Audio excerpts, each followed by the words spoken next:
What's up, guys? Welcome to the latest edition of Terrible Towel Tuesday. I am your host. I almost got my words twisted up there. But I am your host, SimFBallCritic, guys, ready to get into another great episode, man. Hopefully it'll be great. But another episode of Terrible Towel Tuesday, where we basically, guys, in this particular video, we're going to talk a little bit about what transpired in the last game. I've seen the game now a couple times. And we'll talk about, the upcoming game against the Bengals, what we will definitely need to do to be successful. And I will show a little bit of all 22 footage here in this particular show as well. Got that all queued up. So let's go ahead and get started. Now, before we jump into everything, guys, let me definitely look and see who's already out there. Give you guys a couple of early shout-outs. Shout-outs to Michael Garman, Champagne Poppy, Monte Crawford, Brian Kimball. The Hawk is in the building as well, so shout outs to all of you guys, and I'm sure a lot of you others will be attending tonight. Leonard, Tony, Kenyon, Debbie, a lot of you guys I'm sure will be showing up here shortly. So before we get started, man, if somebody can enlighten me a little bit, I'm hearing about this Antonio Brown situation, and I have to be honest, I don't know anything about it. I see Champagne Poppy is saying that the guy just wants money. What is the actual case? I'm not sure. What is the actual case? What's going on there? I didn't really hear anything about that. So please enlighten me on that. Outside of that, guys, let's get the Le'Veon Bell news out of the way really, really quick. James Conner had another great performance. Not only did he have a great performance, running the football, but he had a great performance receiving the football. So it leads me to the question, man, what's going to happen when Le'Veon Bell gets back into the fold, especially if the Steelers are able to win this game against the Bengals, go into the bye, which everyone's assuming, Le'Veon Bell has basically said himself he has plans to come back during that week. How is everything going to transpire from there? How is the chemistry going to be? Good or bad? How are some of the guys in the locker room going to perceive him? I'm just saying, everybody understands it's a business. Hopefully the players understand it's a business. I don't hold anything personally against Le'Veon Bell. Listen, it's a business. Do I agree with the way he handled it? Not necessarily. But, I'm not going to fault him. I'm not going to fault him for doing what he feels was right, trying to hold out for what he feels he deserves. And again, so we don't get it confused, guys, it wasn't really the contract. It wasn't the fact that the Steelers didn't try to pay him. They absolutely did. But it was the guaranteed money that really just wasn't going to work out for Le'Veon Bell. And I understand that. Us long-time Steelers fans know the Steelers, how they do business. They don't really give the long-term money. They have a good history with paying out the contract. But, in today's football and sports in general, it's about that guaranteed dollar. So no fault on either side. I can't expect the Steelers to change their ways for one player where they've been operating this way since they've been in existence. That's just how the cookie crumbles. And I'm not going to blame Le'Veon Bell for holding out to try to get what he deserves. I just hope it doesn't cost him in the long run. Whether he's with the Steelers or not, I have no ill will or ill feelings towards him. Outside of that, guys, I'm trying to think, is there anything else that I want to talk about? And you guys are saying he threw something over a balcony and the guy said it traumatized his 3-year-old. Oh, wow. And he wants $15,000. Okay, yeah, and like I said, listen, I won't really speak on the case. I don't really know what's going on, what the situation is. I don't know. It sounds a little crazy to me, but it is what it is. And yeah, I told you guys Kenyon would show up as well as my father-in-law Leonard is in the building. What's up to my homie Dez? Here's a funny story, guys. My father-in-law actually lives right around the corner from me now. I was just over there a few minutes ago helping them put some furniture together, and probably will be heading back over there, once I'm done with the show here. So that's just a little cool tidbit right there. So, all right, man, let's talk a little bit about, after watching the game, a couple things that I saw, and I'll show you guys as well. I'm going to pick some random plays in the all 22. I'll show that here in a moment. Listen, the Steelers did a great job. Was it perfect? No, it was not perfect. I don't expect it to be perfect. Again, I got to get on the coaches for that early timeout. I don't know what that was all about. If I'm not mistaken, that was the first possession. What's going on with that? Who's responsible for knowing where the personnel needs to be? It's probably position coaches. But at the end of the day, of course, we got to look at the head man. You know, the head man is going to get all the praise. He's going to get all of the negativity. It is what it is. Now, I had a conversation recently with my father-in-law and a neighbor of his that this is how I feel, guys. People are going to have their own opinions about coaches, whether they like them or dislike them.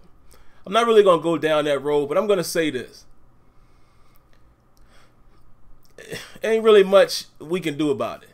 You know what I mean? As far as, you know, some people like Coach Tomlin, some people don't.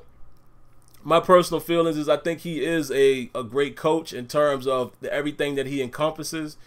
Is he the best X's and O's guy? Nah, can't say he's the best. I mean, you know, we've seen some times where it felt like we were not prepared. Again, we don't know. We're not on the sideline. But, you know, with the naked eye, we've all felt that maybe there weren't times that we had the best plan in action. Is he the best at clock management? Doesn't appear to be at all times. But is he a great players coach? I think absolutely. Does he motivate his team? I think he does. I think he's shown us that. But again, there are some things that, you know, we can nitpick. I know some people don't like his discipline, and they're saying he's an undisciplined coach, and, you know, he allows, you know, the inmates, if you will, to run this, you know, run the jail sometimes. Okay, you know, I listen, if he does that, I can understand why people feel that way. Again, we're not in the locker room. However, I will say this. It's just hard for me to stomach when we have been very successful. You understand what I'm saying? We have been very successful, and I think as Steelers fans, I think we all are just hurting because we haven't gotten that 7th ring.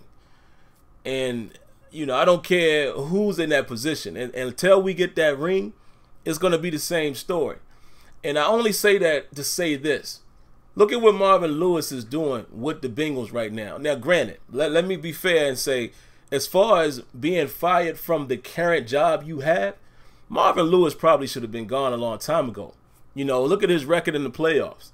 Hasn't had a playoff game when they probably gave one away to us. Let's not forget that. But still, you know, and that team, those guys blew up. You know, and having knuckleheads in that locker room. You know, Pac-Man Jones at times have knucklehead moments. Vontaze Burfict has had knucklehead moments. We all know that. But I guess my point is stability to me, I think, is the best thing for an organization. You know, I think the teams that have the longest tenure or that have guys who have been there and there's a stable, you know, a stable foundation in place, those are the teams that I think you're going to see that are the most successful. I mean, you look at guys like Bill Belichick. Obviously, we all can probably agree that just from a coaching standpoint, they seem to get the best out of their players. Whatever system they got running there, disciplinary system, whatever, it works, right? Nobody can argue that, whether you like Bill Belichick or not. It works. Okay, you look at a guy like Mike McCarthy. Okay, McCarthy. Same thing. You know, they've been fairly successful in Green Bay. Of course, for some reason, they haven't gotten back to the Super Bowl again with that dynamic quarterback that they have. But you see what I'm saying? There's stability there, and they usually are one of the teams that you feel like is in the hunt.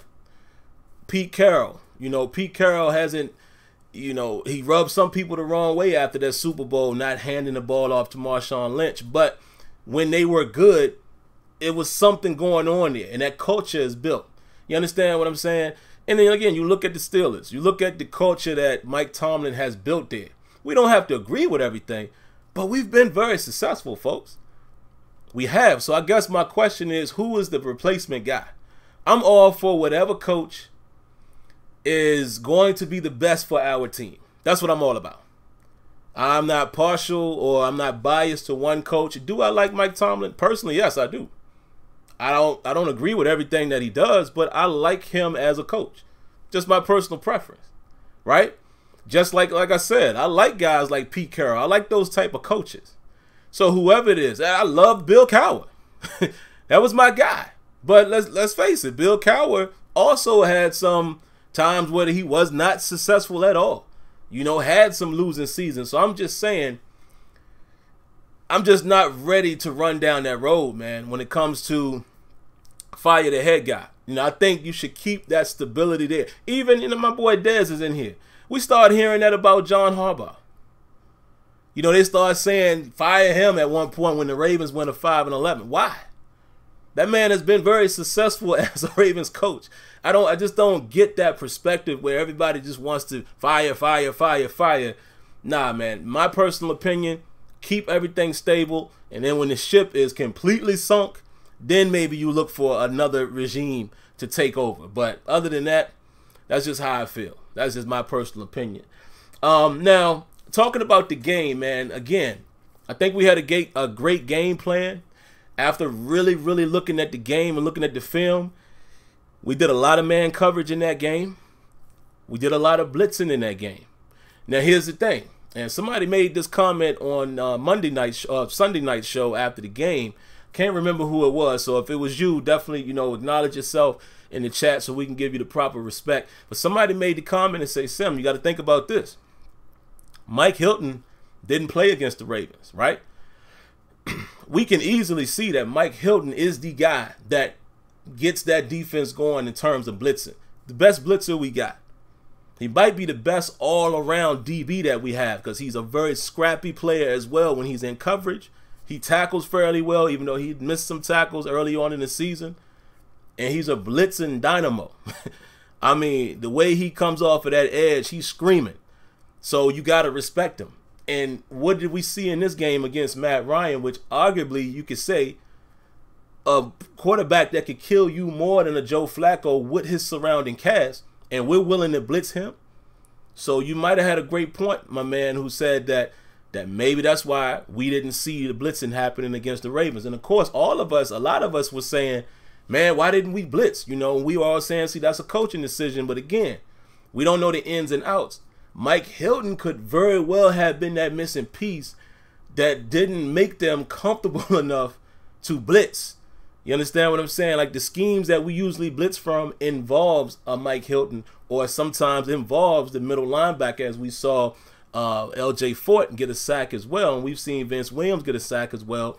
But a lot of times it's been when Hilton was on the field. So we got to take all of that in consideration as well. And no Morgan Burnett, you know, that could also be a reason, a combination of that, why you didn't see as much of that against the Ravens. Again, we don't know, guys. We really don't know the game plan, and we don't know the confidence they have in X player, Y player, etc., etc. But I think that's what we did very successful against the Falcons, blitzing. And we got pressure. And a lot of times the blitzing created the pressure. You're gonna, you know, if you go back and watch the game, you see a lot of times that the threat of Mike Hilton, or Mike Hilton coming so fast, opened it up for TJ Watt. There were also opportunities where TJ Watt just won his matchup.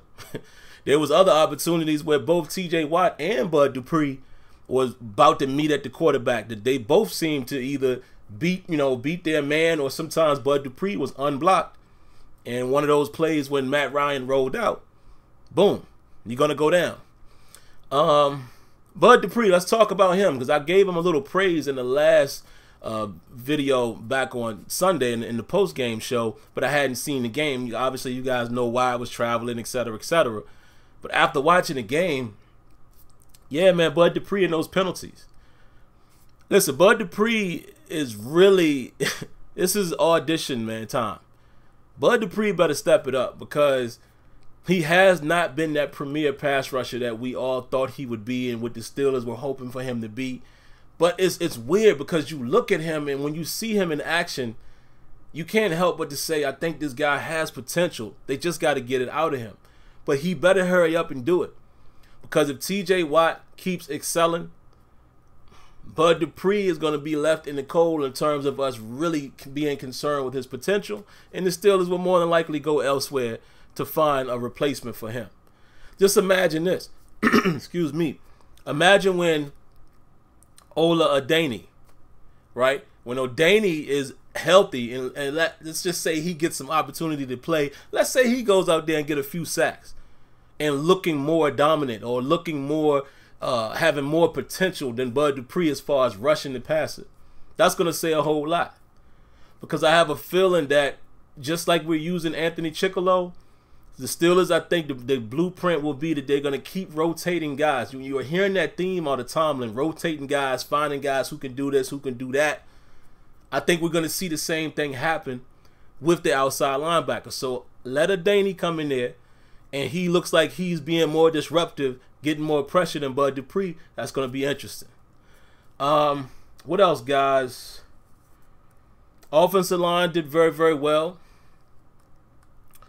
From what I saw, because I watched a lot of plays. I've watched all of the plays on all 22. So even the plays that we didn't get yards, the plays where we got 1 or 2 yards, I watched it all. And I think everybody did fairly well, man. Excuse me. One thing I will say, too, that I noticed, speaking of coaching, I don't think we've been giving Danny Smith his credit this year. And Leonard will know what I'm talking about here. Me and Leonard have talked about Danny Smith for years, when we weren't getting any type of return yards. Leonard would say he would say Danny Smith was a bum and this and that. And listen, I understand that. I understand the emotion of all of our fans. But you know what? I got to give him some credit this year, man. And actually, even leading into, the latter parts of last season, even the early part, first game of the season. Last couple years, guys, we've been getting way more pressure on punters. I remember my cousin Floyd used to tell me all the time, he said, yo, man, pay attention. We don't never get any pressure on opposing punters. And for a few years, we never really did. You never really saw any real punt block attempts or guys even getting close.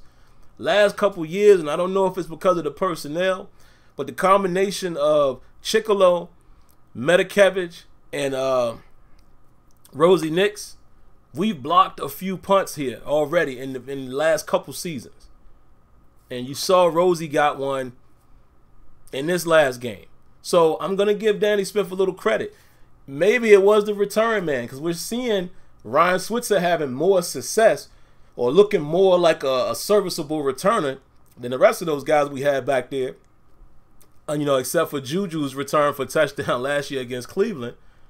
But you see what I'm saying? I mean, we've had some guys back there. We thought Dree Archer would be a guy, never panned out. So I'm not always ready to kick Danny Smith out the door yet because I've seen improvement from him.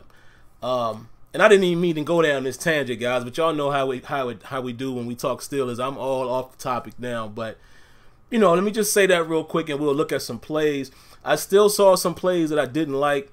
Roethlisberger, of course, forcing the ball to AB. We'll look at that one here in a minute.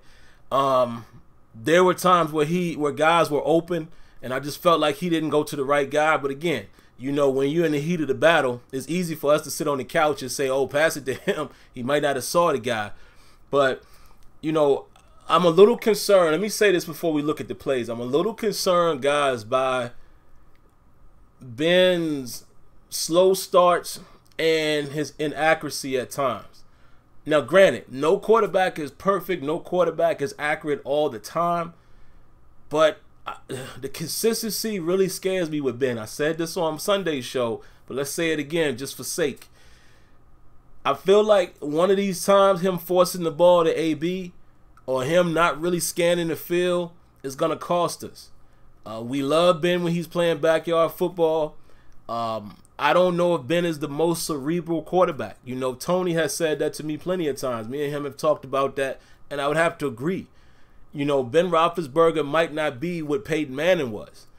But Ben does good out of no huddle, so he's more of an up-tempo type of guy. But I still feel like Ben sometimes locks in on where he wants to go, and I'm not sure if he's really scanning the field or reading defenses. Think about how Cincinnati used to always give him trouble. It seemed, even the commentators would say, he kind of struggles with Cincinnati's cover 2, especially when Zimmer was there.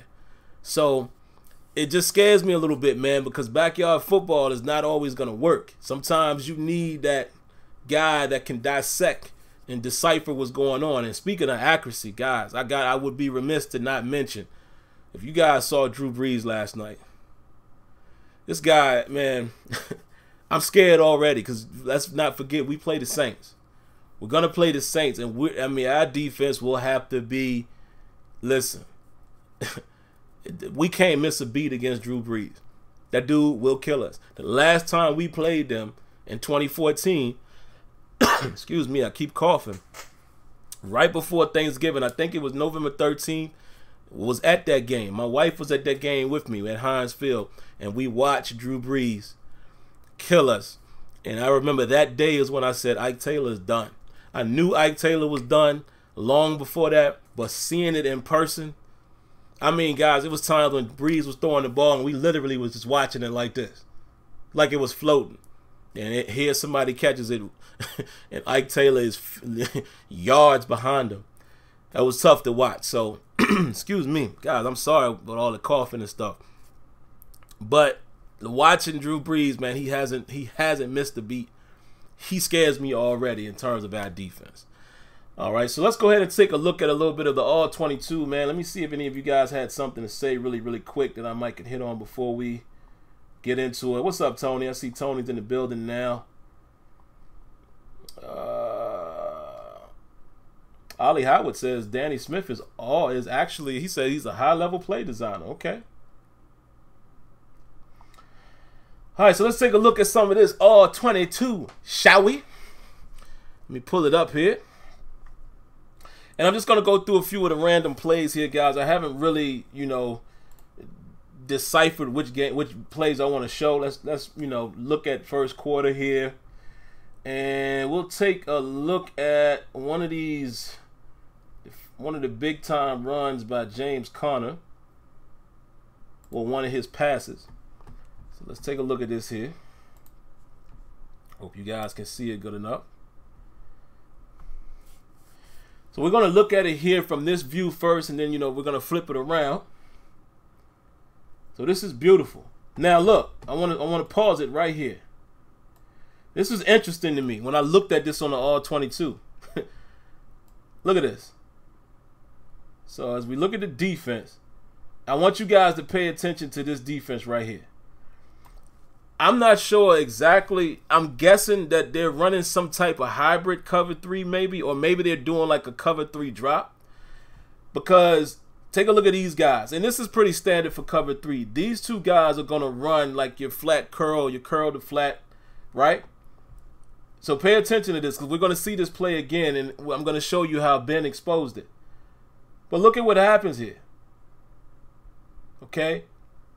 Middle linebackers, excuse me, he's hovering over this guy. He's sitting here in the, in the curl flat area. And this guy is kind of just, I don't know what he's doing. And I don't know if you guys are, it looks like you guys are seeing the cursor in the footage. But what's he doing? He's playing zone. And again, when you play zone, guys, you're kind of reading the quarterback. But when somebody comes in your area, you have to kind of commit like this guy did. This guy's committing, okay, he's the closest guy to me, so I'm going to at least hover around there. But this is what's interesting. Now, you guys tell me if we're going to give Ben Roethlisberger credit for this or not.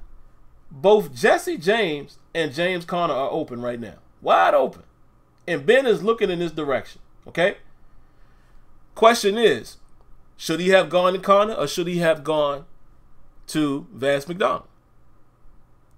Vance McDonald technically is closer to the sticks. I mean, if he catches it, boom, he's going to fall for it. He's going to get the first down, right? Because the stick is right there. However, did Ben see this in advance? Did he know that if he throws it to James Conner, it would be a block opportunity? I doubt it. But at the end of the day, I don't think Ben was wrong in his decision here. But it just, again, when you're looking at the film like this, it just makes you think like, I wonder what made him dump it down to Conner instead of Vance McDonald. Maybe he felt like Conner could be more shifty in this situation. So the only reason why I'm pointing this out, guys, is this is what I'm talking about, man. And for you guys who played football, you guys would know when you're in the moment, it's hard to say what you would do, what you would have done, etc., etc. So anyway, we know what happens here. Let's press play. Beautiful block by Vance McDonald. And James Conner's off to the races. And he flexes on him. All right? So let's look at it from this view. Put it in slow-mo here. Now, once again, because he went to Conner, and look, looking at it from this angle, in his eyes, he should have been more open. But that's okay. He dumped it down. Now, maybe if we wouldn't have got the first down, maybe we look at this play differently. But that's all right. Dumps it down, and look at what happens. Love this. I love this. Now, for you video game buffs, you guys that follow me when I do Madden stuff, this is the kind of stuff I want to see happen in that game. Awareness. Look at the awareness by Vance McDonald once the ball is thrown. Boom. He's already looking. Who can I block? Finds the target. Bam. Legal block. James Conner off to the races. And then James Conner does the rest. Beautiful stuff, right? Let's take a look at another play. We'll take a look at the touchdown throw to Juju. Let me find it again.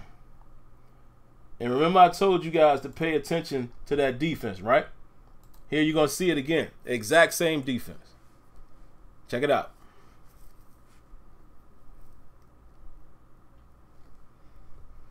All right, see that? Boom, freeze it. Let's go back.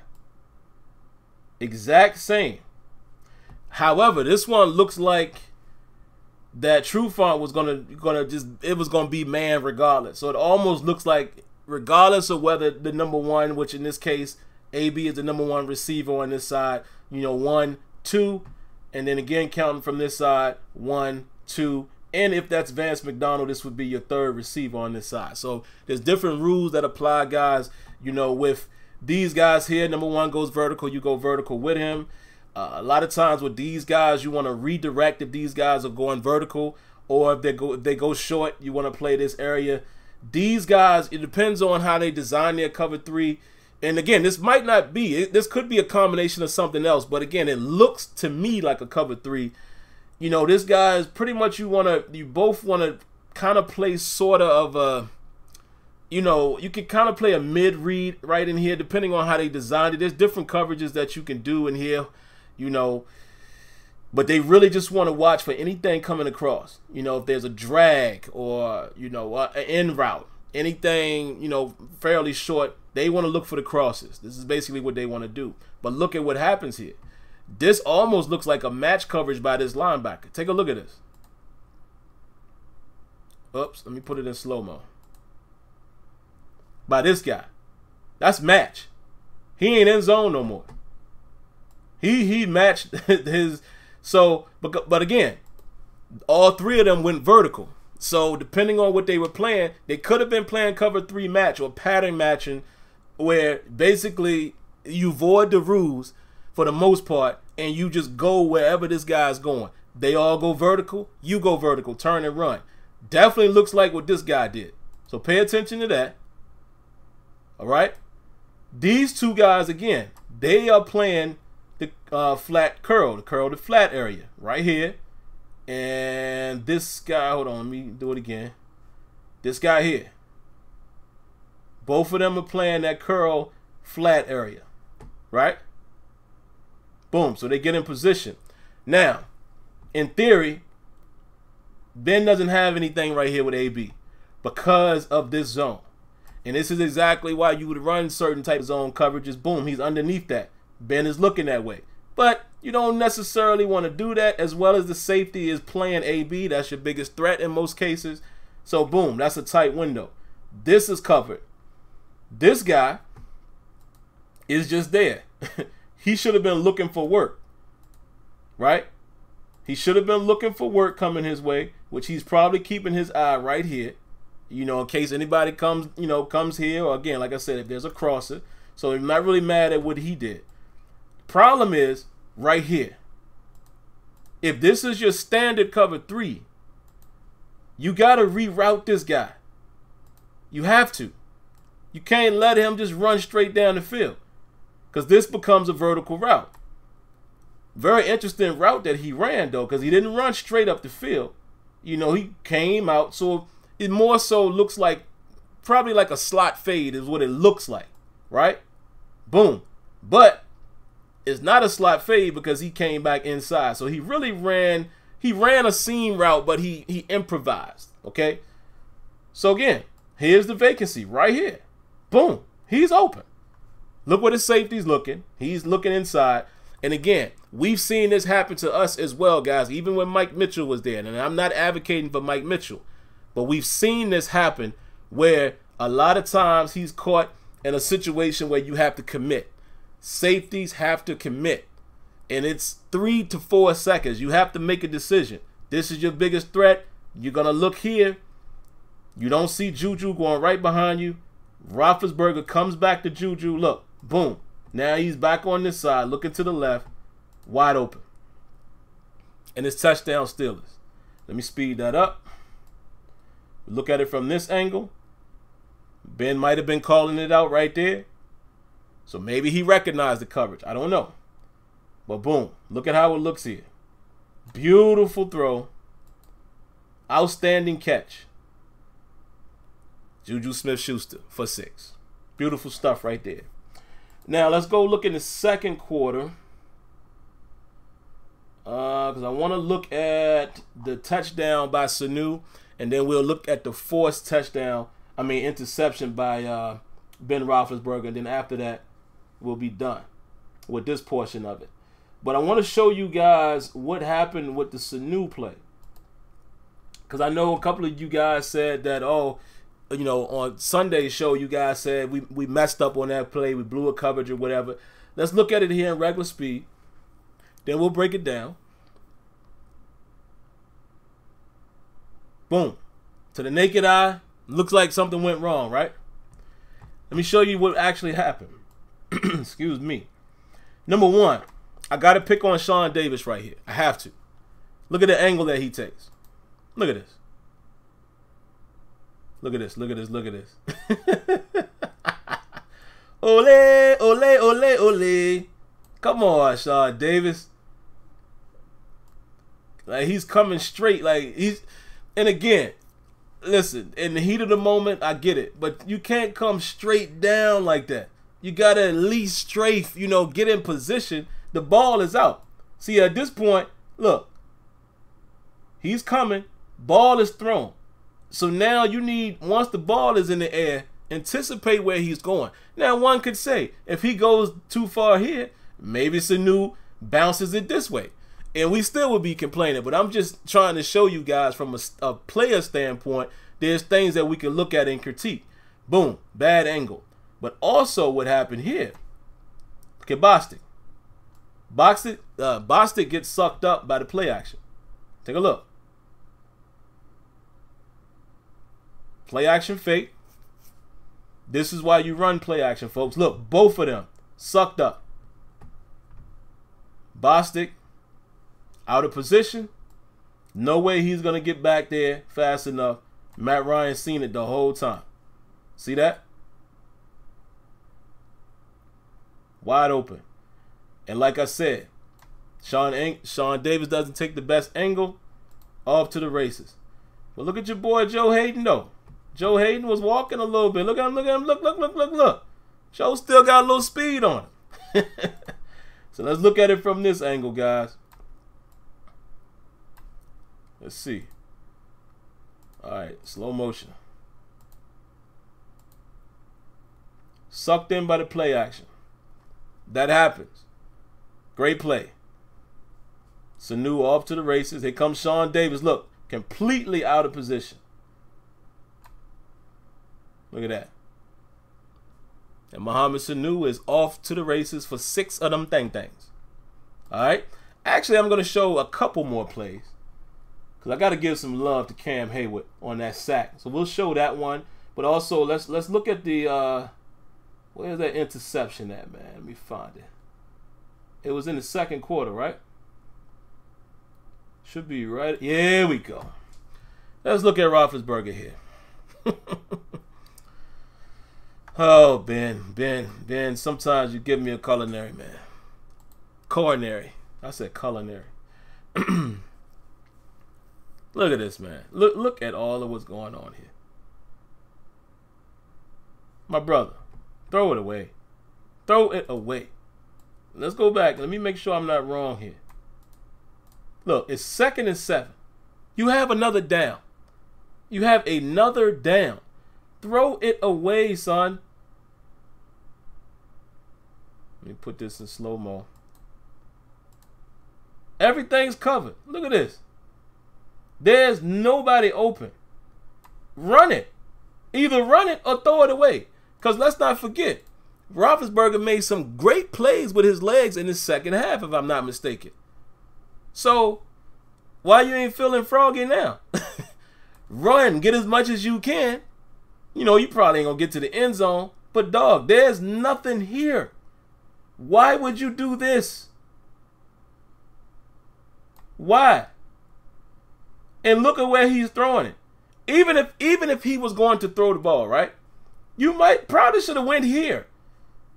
None of these are good decisions, but you understand what I'm saying? Why would you throw it all the way back over here where you see AB is blanketed pretty much?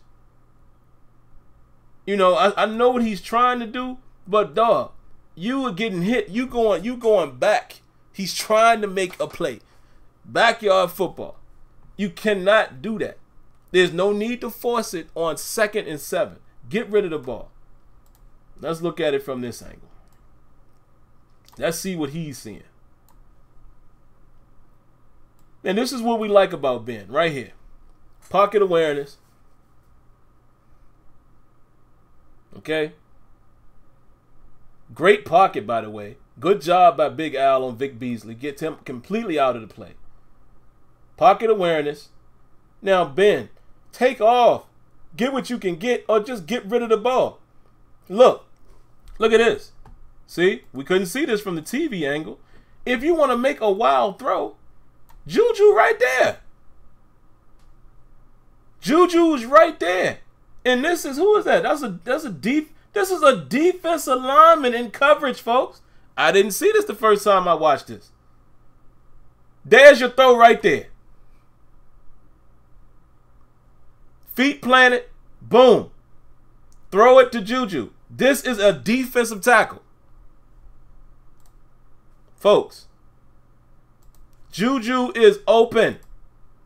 Plant your feet and zip it in there. That's the dangerous throw you make right there. Look, he's open. This guy's not going to get there because he's paying attention to AB. He's open for the most part. Now, again, I'm not saying that would have been a smart throw, but if you're going to look at this. Look where he decides to go with it. Come on, bro. Ben, I'm telling you guys, this is going to hurt us at some point. But in case you guys missed it, let's look at it in slow motion again. If you're going to make a forced throw, your throw window is right here. Boom. You should be looking right back at Juju right now. Make the throw. That's a touchdown if you fit it in there. If not, it's either going to go long or fall short. He's not going to get there. He is not faster than the football. Nobody else is here. Y'all see what I'm saying? He forces the ball to AB. Crazy. Now let me find Cam Hayward, guys, and then we'll get up out of here. We'll look ahead to Cincinnati, and then I'll see what you guys got to say. See if I can find it here. I think it was the third quarter. It might have been the fourth. But I think it was the third. There's the block punt. It might have actually been in the fourth quarter.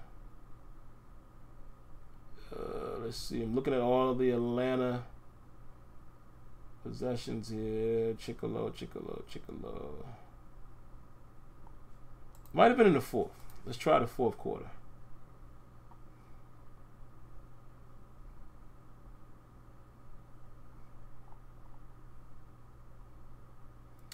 I don't remember what it was, guys, and I hope I find it. That's the only thing with the all 22, man. Sometimes it's hard. I'm going to have to start writing these down, too, the ones that I know I'm going to look at, so you guys don't suffer with me fiddling through it. Intercepted by Artie Burns. Nah, it was before that. Wasn't it in the... It was in the third quarter, right? Let's look at this again. Matt Ryan incomplete. Block punt.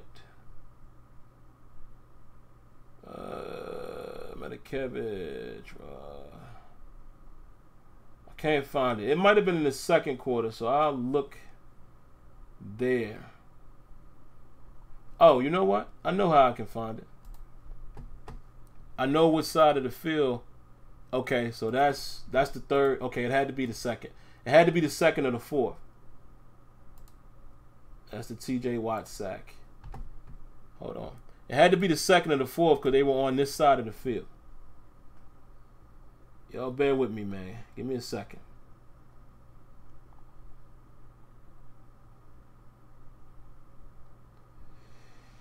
But yeah, guys, that play by Roethlisberger, that's gonna bother me for a moment.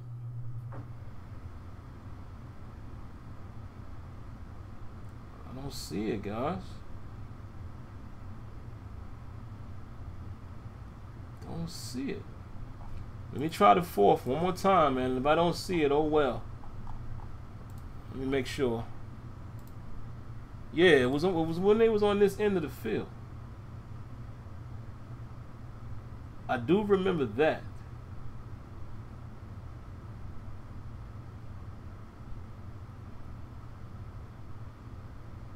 I can't find it. If you guys remember exactly when it was, let me know, and I'll come back in here and we'll look at it.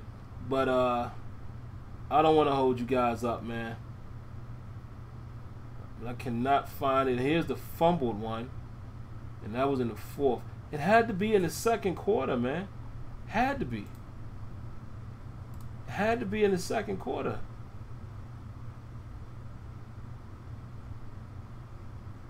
Let me see. And I think it was the latter part of the second quarter.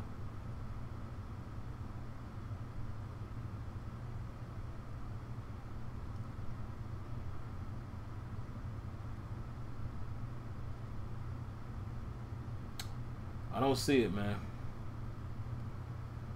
Dang, man. Oh, here we go. Here we go. So got to keep looking, guys. Never give up. Never give up. We got to take a look at this and give some love to Cam Hayward. Man, Cam is right here in case you guys didn't know that. Watch this sack. Lord have mercy. Yo, Cam Hayward is a man. You hear me? Look at this. We're going to look at this thing in slow-mo. Look what Cam Hayward did to this dude, Mac. This is embarrassing. Look at this. Bruh. Push that man all the way back to the quarterback.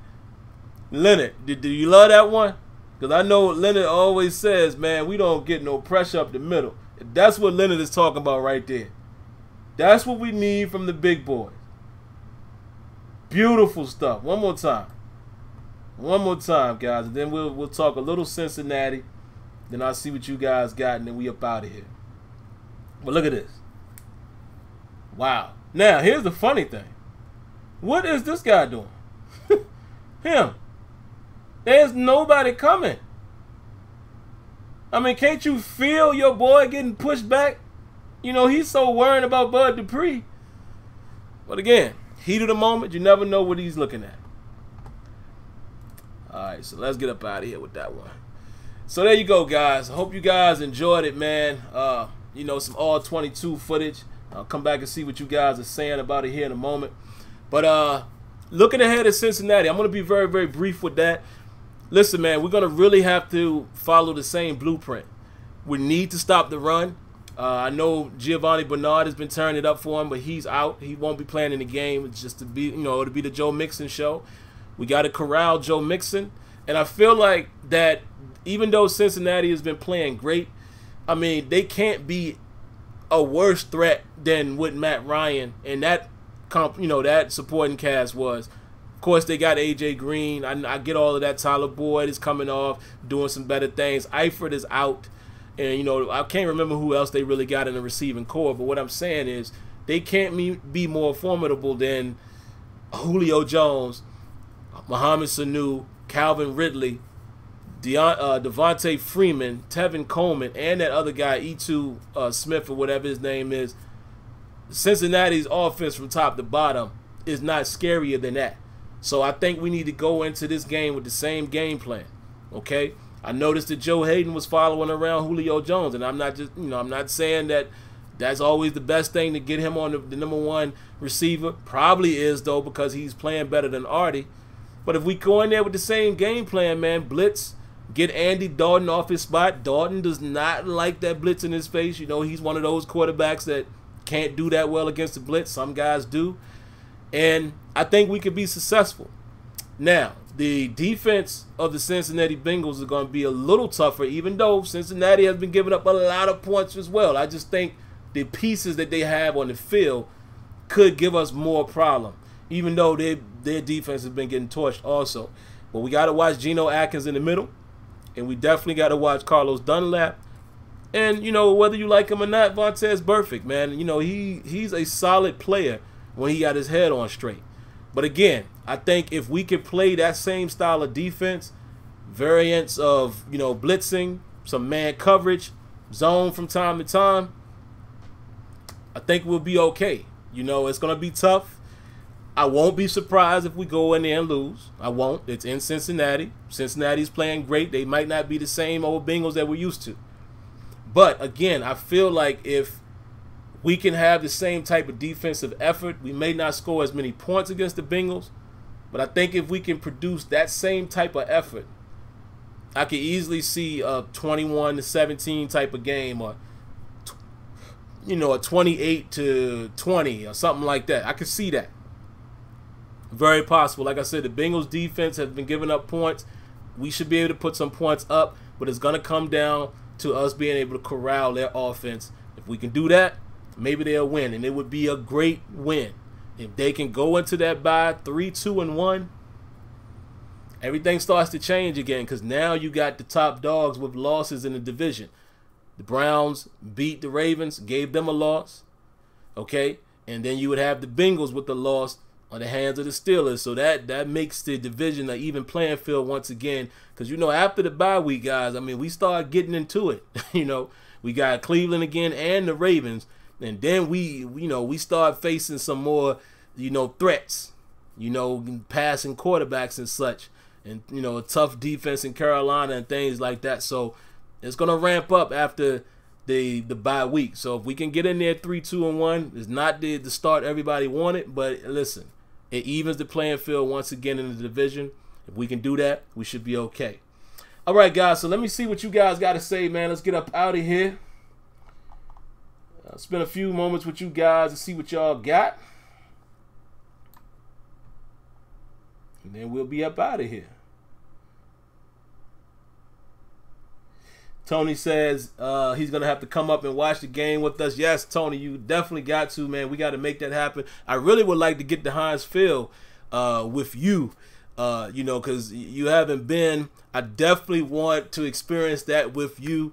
So if we can find the game, I know Leonard and I, you know, we're planning to go. We're thinking maybe the Patriots game, but if we can find a game that works for everybody's schedule, I definitely want to get that experience and have that popping off as well. Jesse Williams says, Sim, how you feel about Coach Mike T rotating the corners, Artie Byrne, Cam Sutton, and City? I think it's good. Creates competition, which brings out the best in a player, and he's a good coach to me. Listen.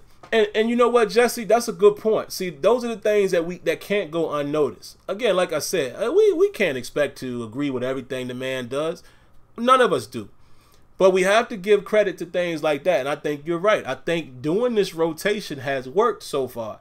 And it is going to pump out competition. You know, bring that competition out of everybody because, you know, even Artie said it, you know, when they asked him about it a week or so ago, you know, you don't want to get benched. You know what I mean? You don't want to get taken out of the starting rotation. You don't want to become now a guy who's being rotated, you know? So it's going to bring out that competition. I like that. And so far, it seems to be working. And worst case scenario, it's giving everybody an opportunity. It's giving Cam Sutton more time on the field. So great. Great. Now, a couple things we got to keep an eye on. I mean, I did hear today in the press conference, he said that Terrell Edmonds had a little bump and bruise.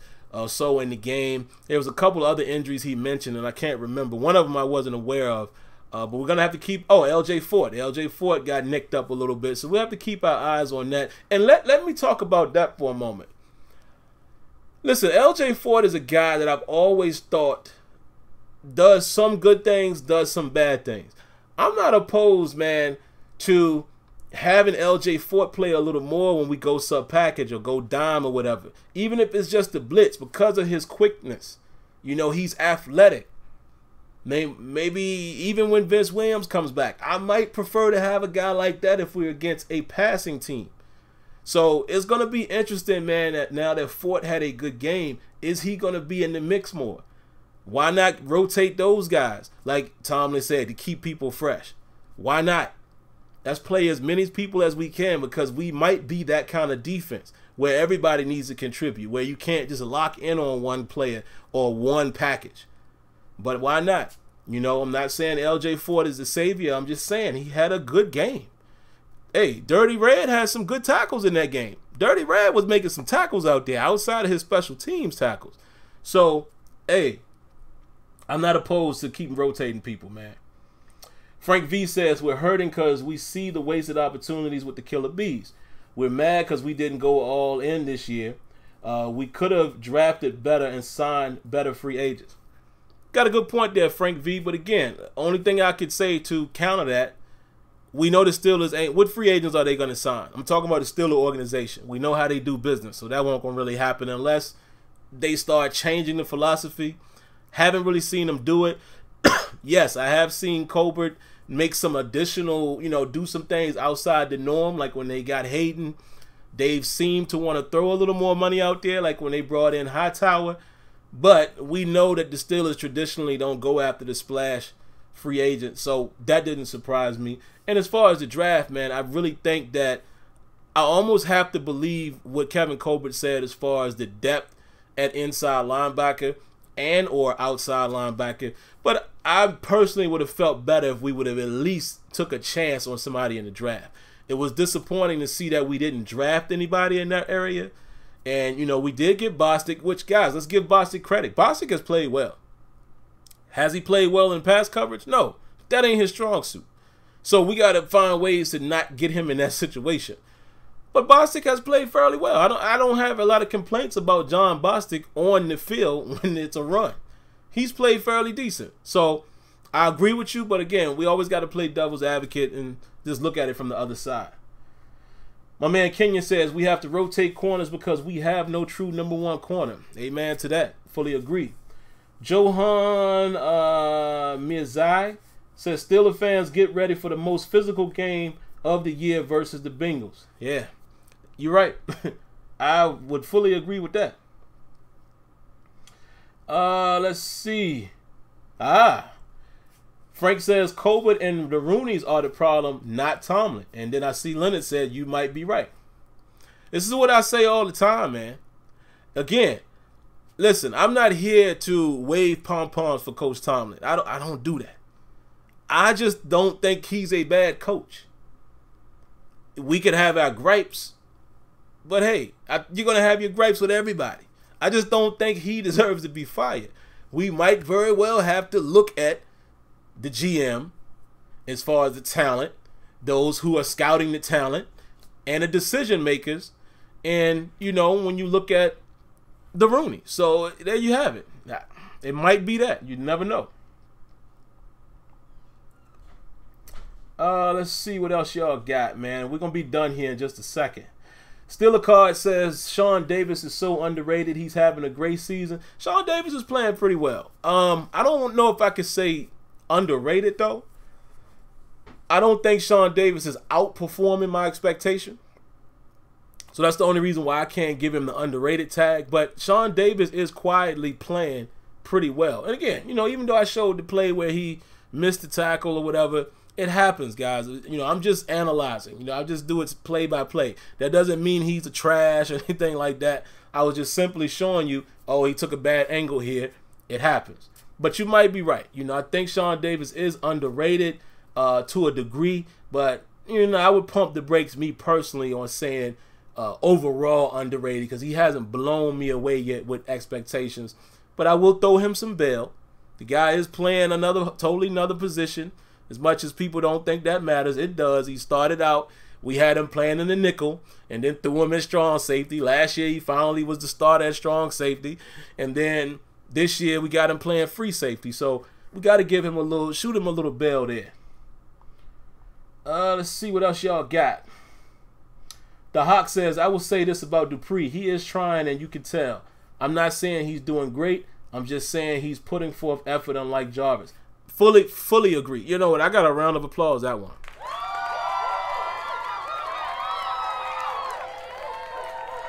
I fully agree with that. I think Dupree, I think there is a stud somewhere in Bud. I do. I don't think he's a dud. And I think, he's right now, he's just Bud. He's peak, he's right at just average level. But I think stud is still there somewhere. I think stud Dupree is there somewhere. Will it ever come out? I don't know. But the guy just has too much potential, in my opinion, with his size and his quickness, and he just got to find a way to finish these sacks. A lot of times he's getting off the ball, but he doesn't seem to have that knack for getting there or the counter move to get there. That's what he has to work on. Cable Prime 117 says Frank Lucky ? The defense called out. The offense, I think you were saying balled out. The offense did what they needed to. That's how it works. That's how teams win. Tell me one great team this year with a good defense. Wow. You might have a good point there. I would say the Rams are probably a defense you got to worry about a little bit. But, yes, they could be scored on again. Bad example to use because Seattle, which has been abysmal on offense, put 31 on them. So you might have a great point there, my man, that, listen, all of the defenses this year haven't been lights out. Look, think about it. The Kansas City Chiefs are probably one of the hottest teams in the league right now, and their defense gives up a ton of points. You're right. Even the Eagles. The Eagles haven't been what you would expect after how dominant they was last year. So this is one of those seasons, man. I don't really see the shutdown defense. You're absolutely right. The Washington Redskins, up until last night, if I'm not mistaken, because Leonard was telling me that they were a #1 defense in terms of points allowed. And look what happened to them. The Baltimore Ravens, and right now I might have to say the Cleveland Browns. Those two teams look like teams that have a solid defense, but then again, Cleveland had points put on them last week. But then you look at that 12-9 game, makes you wonder, is it offense or is it more that their defenses are that great? I don't know. But got a good point there, brother. Let me see what else y'all got. Excuse me. I'm trying to find somebody who hasn't spoken yet.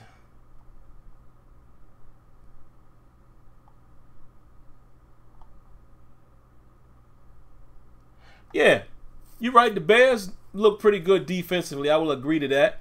Jaguars, you would think, would be a shutdown defense, but let me tell you something. How many points Kansas City put on them this last week? So let me give you guys my perspective. I'm not saying that a defense is supposed to be shut down every week. That ain't going to happen in today's NFL. But I am saying that all defenses have the potential to be scored on. The Jacksonville Jaguars, as good as that defense is, Kansas City went down there and put up 30. So I'm just saying, ain't nobody safe, man. Nobody's safe. Mac for Bell would be nice. Would never happen. That's wishful thinking. That would never happen. Why Diggy says, as far as Tomlin, I don't like his clock management skills. Yeah, that's questionable. But them moving Sean Davis to free safety might work out though. Yeah, fully agree with that. And I'm with you. Listen, Tomlin's, and staff, because, again, if it's not all on him, it might be the staff, but still, the head man got to get the blame. I don't know what the deal is with that clock management. I really don't. I really don't. Really don't. Kenya says, using your method, we will be a money-wasting free agent spending organization. And last time I checked, those franchises don't win multiple Super Bowls, Frank. That's just the facts. And there it is, guys. Like, listen, we don't have to agree with the organization. And I'm telling you, all of us included, I'm even speaking to myself. If it was a mirror right here, I'd put it right up. The reason why we feel the way we do is because we haven't won a Super Bowl in a long time. The fact of the matter is we are a very successful organization. The head coach who's in place right now has yet to have a losing season. He's never been under 500. It's going to happen at some point, I will imagine. That's how football works. I mean, Bill Belichick and them, that's an anomaly. Anomaly. That just doesn't happen all the time. What they've done in terms of, that's just crazy. But let's not forget, the division they play in also hasn't been great. They haven't really been, they talk about the Steelers could always say, oh, well, that's 6 wins. Nah, they really could say that for the last several years. And it is what it is, and there's been times where good teams have beat the Patriots, in recent years. Yeah, Seattle's of the world, Kansas City's of the world, us last year, where, come on, man, if the new rules are in effect, that's a touchdown and we probably win that. I still feel like that was the most impressive showing against the Patriots that we've had in years. But they've had great success. But most teams in the league have ups and downs. We haven't really had the down yet. And a lot of us, again, like my man said earlier, we're expecting to have seen a Super Bowl come out of the Killer Bees. It hasn't. So that's why we get in that feeling sometimes. But the truth of the matter is, this organization is very successful. They are always a topic of conversation in terms of who might get to the playoffs, who has a chance. And they've done it the way they've done it. In the old days and in the 2000s, we're getting 2 more Super Bowls. So it just is what it is, guys. That's our Steelers. That is not going to change unless they decide to make that change. Until I see that with my own eyes, I'm going to believe in the Steeler way. That's just what it is. It ain't nothing we can do about it. So that's why you don't hear me complain about those type of things. All right, so one more comment. I'll read one more comment, then we'll get... Y'all said keep it classy. What happened, man? Did somebody say something crazy?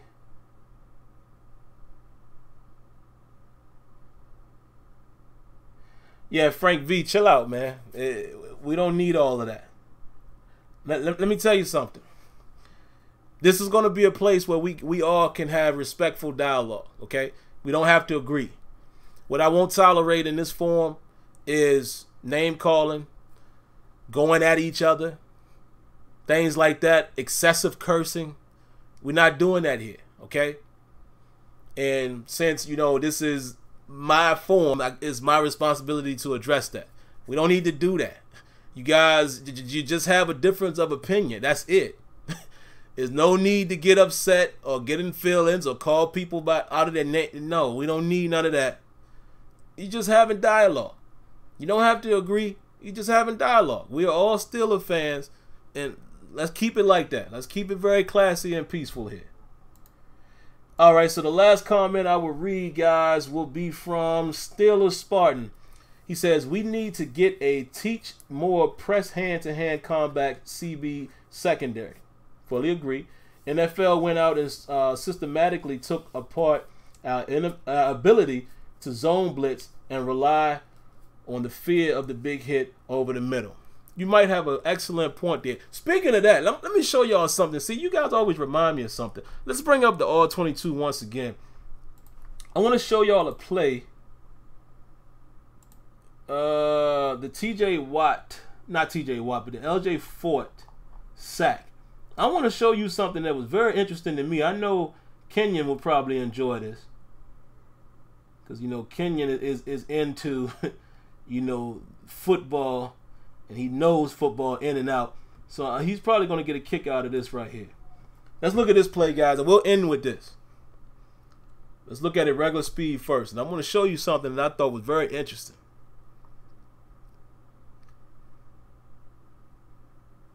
Beautiful, right? Okay. Now I'm going to show you a couple things for you guys that, for the casual that may not understand a lot of the ins and outs, etc., etc. This is man coverage, right? And these two safeties are right here, which basically means this lets you know automatically that they're favoring somebody, probably Julio Jones. The other safety is going to end up playing the deep third, so it's going to pretty much turn into a cover one situation.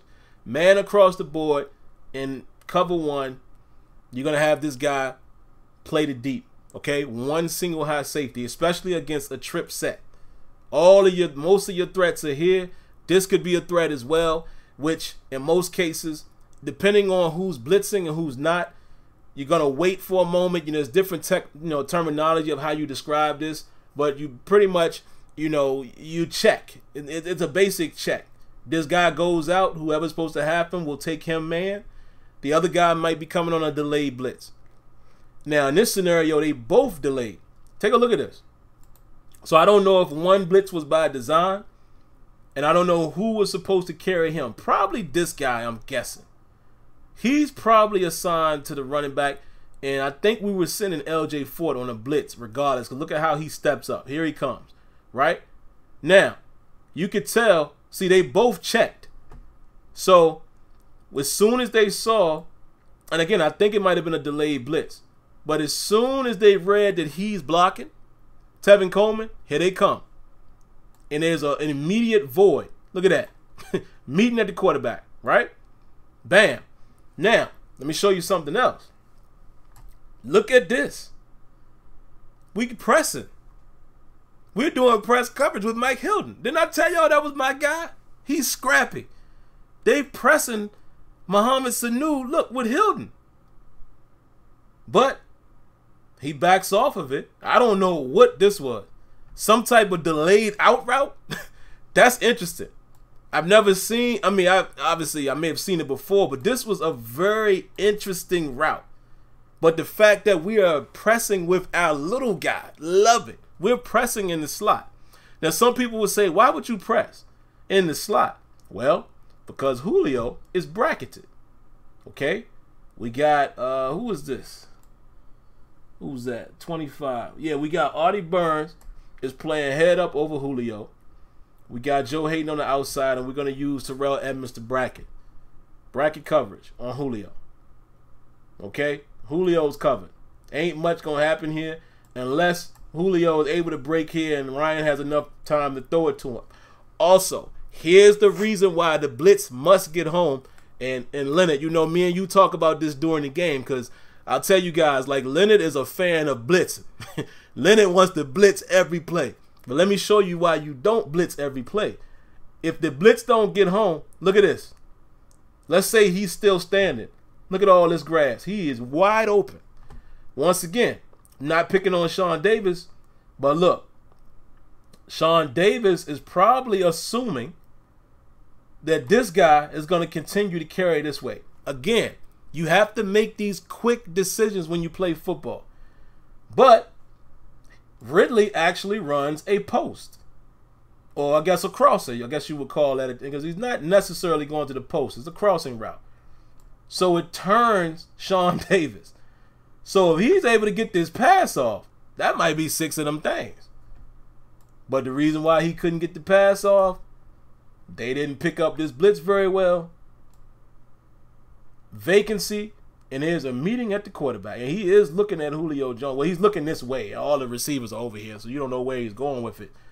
And this route right here, Ridley's route, takes an extremely long time to develop. Because look, he already on the ground. And look at how long before he even comes open. So that's just a quick illustration, guys, of how things work in coverage. The blitz and the back end have to work together. And even the front four, when we're in zone and there isn't a blitz, they got to get home to allow the zones to work. So that's a clear example to show you how coverage has to work with the front, etc., etc. And if you blitz, you better get home. A lot of times somebody's going to be left open. And there you have it.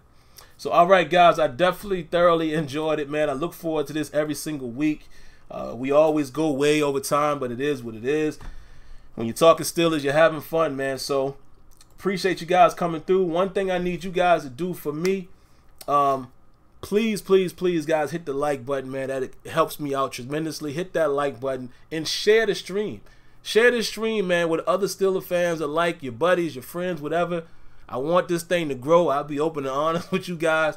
I would love this thing to grow and allow people to come in here in our environment and see how we chop it up and just make it bigger and bigger. So please, man, do me that favor.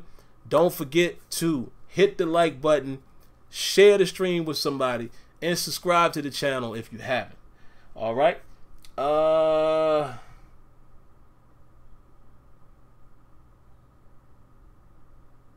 Okay, yeah. Kenyon says if you look at the all 22, they ran that exact same blitz later in the game, except I think it was Hilton and Fort. Yeah, man, we got clever with that one. We got clever. Got very, very clever. So, all right, guys, that's going to do it, man. You guys do me that favor, like I said. Hopefully, guys, we can go to Cincinnati and get this W. It's vital. We need it. But listen, we're going to have to be prepared. They are a good team this year. They have a solid defense, even though they've given up points. Every dog has their day, as we saw in our Pittsburgh Steelers against the Falcons. So we're going to have to be focused. It's in their environment. It's going to be amped up. It's going to be emotional. Burfict is out there again now. We just got to lock in and do what we got to do. If we can get into this bye 3-2-1, let's see what happens the rest of the season. All right, but outside of that, guys, man, we're going to get out of here for now. But, of course, man, if you want to continue the conversation, you can always catch me. I'm not on Twitter as much anymore, but if you want to hit me up there at SimFBallCritic. If you want to shoot me an email, it's SimFBallCritic@gmail.com. All right, catch you guys later. Here we go, Steelers. And we'll see you guys next week for Terrible Towel Tuesday. Peace.